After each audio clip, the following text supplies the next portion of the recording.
ఒక్క నిమిషం అధ్యక్ష. మాజీ మంత్రి గారు ఏమన్నారు అధ్యక్ష? గౌరవ ముఖ్యమంత్రి గారు తల్లిని అవమానించారు, అవునా కాదా? నేను స్ట్రైట్ గా మాట్లాడుతున్నా. అంబటి రాంబాబు గారు, వినండి సార్, అంబటి రాంబాబు గారు ఏ పదాలు వాడారు, ఏం మాటలు మాట్లాడారండి? ఆయన గౌరవ ముఖ్యమంత్రి గారి తల్లిని అవమానించారు, గౌరవ ముఖ్యమంత్రి గారి తల్లిని అవమానించారు. ఆయన వాళ్ళని వదిలిపెడతామా? మీరు ఒక మాట చెప్తున్నా అధ్యక్ష, దయచేసి ఒక విషయం నేను పదే పదే చెప్పాను, మహిళల్ని మనం గౌరవించాలి, ఆ బాధ్యత మనందరిపైన ఉంది. హౌస్ లోపల కానీ హౌస్ బయట కానివ్వండి, మహిళల్ని గౌరవించాల్సిన బాధ్యత మనందరిపైన ఉంది. ఆయన మళ్ళీ ఏమన్నారు?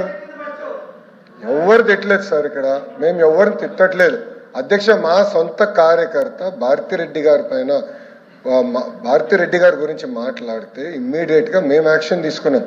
మీరు అడిగే లోపల జైలుకి వెళ్ళాడు అధ్యక్ష, రిమాండ్ మేము పంపించాం అధ్యక్ష. అది మాకు ఉన్న చిత్తశుద్ధి.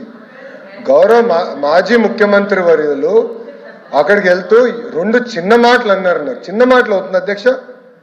ఒక తల్లిని అట్లా అవమానిస్తే చిన్న మాటలు అవుతుందని అడుగుతున్నా.